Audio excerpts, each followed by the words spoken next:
A musical muse, an almost rekindled romance, and two exes that get on better than most married couples. What's up with Lenny Kravitz and Lisa Bonet? It only seems right that one of the coolest rock musicians of all time met his future wife at a concert.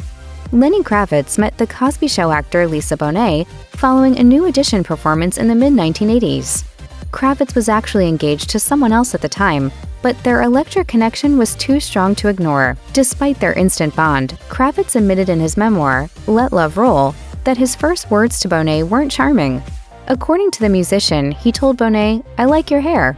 Reflecting on his embarrassment, he wrote, "It was a lame line, a stupid line, one of the worst lines in the history of bad lines."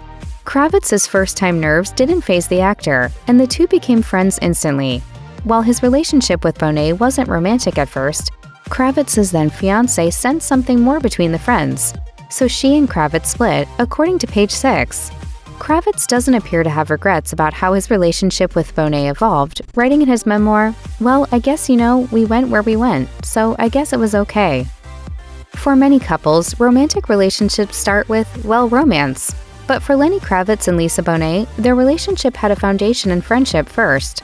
Rolling Stone reports that not long after the pair connected at the New Edition concert, they moved in together as platonic roommates. Kravitz described their bond as magical and credits their deep personal connection as one of his greatest life experiences.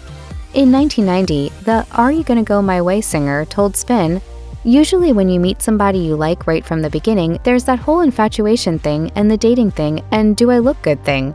With Lisa, there was none of that." On the spark that led to them starting a relationship, Kravitz shared on CBS Sunday Morning, "Why do you think the two of you clicked?" We had the same spirit. It was magical. Kravitz added that Bonet's magical spirit helped him find the sound that made him a star without any effort. Lenny Kravitz may be known today as one of the most influential rock musicians of all time. But back when he started dating Lisa Bonet in the mid-1980s, he was a mostly unknown up-and-coming musician dating a famous actor. Bonet had landed her role as Denise Huxtable on The Cosby Show in 1984, when she was just 16 years old. According to the Chicago Tribune, approximately one-third of TV-watching Americans were tuning into the show when episodes aired each week. Being on one of the most popular shows of the 1980s meant that Bonet was one of Hollywood's rising stars. When the actor began dating Kravitz, her celebrity status often affected the public's perception of her lesser-known partner. In a 1989 interview with the Los Angeles Times, Kravitz shared his dismay about being assigned names like Mr. Bonet, saying, "Hell no, I don't like that kind of thing. I know why it happens. She's famous and I'm not. Yet." Of course, Kravitz's prediction came true. As time went on, the musician was able to carve out a very successful path for himself, separate from the shadow of Bonet's fame. Lenny Kravitz and Lisa Bonet didn't have an elaborate plan to get married. Their decision to tie the knot came about spontaneously one day as the two were in bed. Kravitz shared in his memoir that he told Bonet he wanted to marry her, and she agreed that they should do it right away. In fact, that very day, the couple eloped in Las Vegas. Bonet became pregnant quickly after their elopement, and the spotlight on the newlywed couple only grew bigger. She revealed in a 2018 interview with Net-a-Porter that people were falling off rooftops trying to snap pictures of the two. The pair's daughter, Zoe Kravitz, was born on December 1, 1988 at their home in Los Angeles. Lenny Kravitz and Lisa Bonet were more than just friends and lovers. They were also each other's creative muses. While they were married, the high-fidelity actor inspired Kravitz to write music in a way that was completely different from what he was used to writing. Kravitz found the process of finding the right message to convey through music quite strenuous. I was not comfortable with myself at the time. There was David Bowie and Prince, and Lenny Kravitz just didn't fit in. However, after marrying Bonet, his outlook completely changed. Through her, he was able to tap into his soul and discover the intended meaning and purpose behind his music. He told NPR, "All of a sudden, the songs were being downloaded. It was beyond my thought process. It was just being presented, like, here you go, here it is, this is it." The artist wrote, performed, and produced his 1989 debut album, Let Love Roll, with Bonet by his side. Kravitz and his then-wife wrote two songs together for the record, Rosemary and Fear. In 2020, Kravitz told Men's Health, "It was the first time I'd opened up like that and had known love like that and freedom." With strong roots in friendship and a beautiful daughter, Lenny Kravitz and Lisa Bonet appeared to be a perfect couple. Below the surface, however, their marriage was falling apart. By 1991, the two called it quits, and their divorce was finalized 2 years later. According to Flat, Kravitz attributed their breakup to being young and experiencing significant losses in his personal life. He revealed, "I had to take a break. I went through a lot of emotional things, a lot of deaths in my family." The split affected both Kravitz and Bonet profoundly.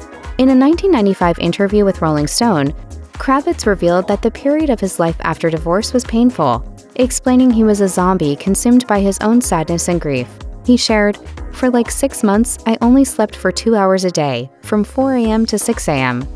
The split was equally painful for Bonet, who discussed its impact with Netta Porter in 2018. As they were dealing with the fallout, the actor experienced a spiritual transformation.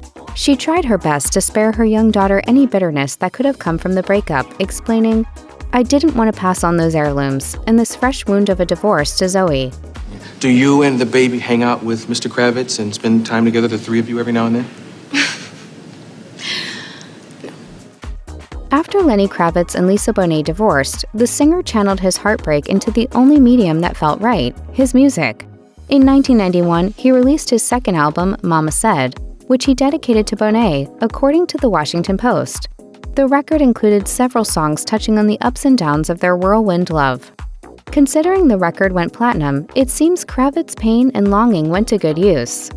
One of Kravitz's most popular songs from the album was the track It Ain't Over Till It's Over, which he dedicated to his soon-to-be ex-wife.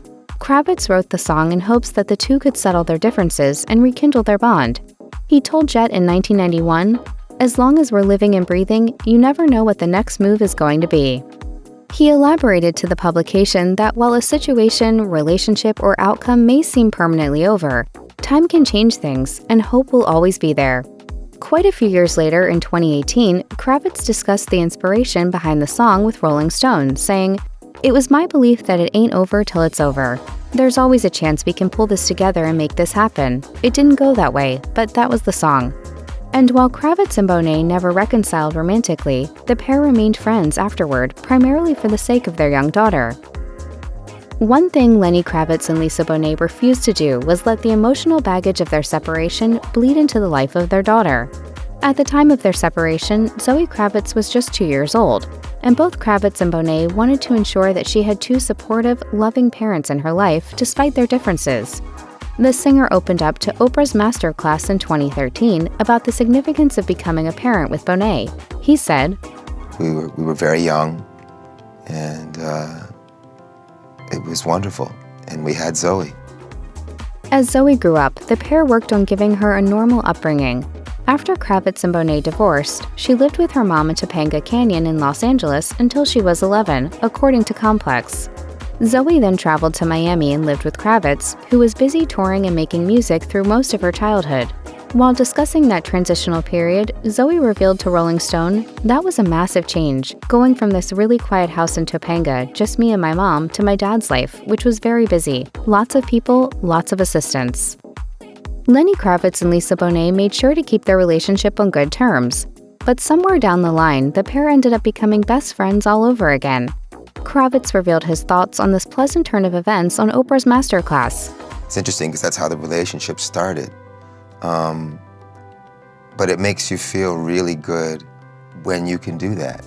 In the mid-2000s, Bonet met Aquaman and Game of Thrones actor Jason Momoa, and the two married in 2017.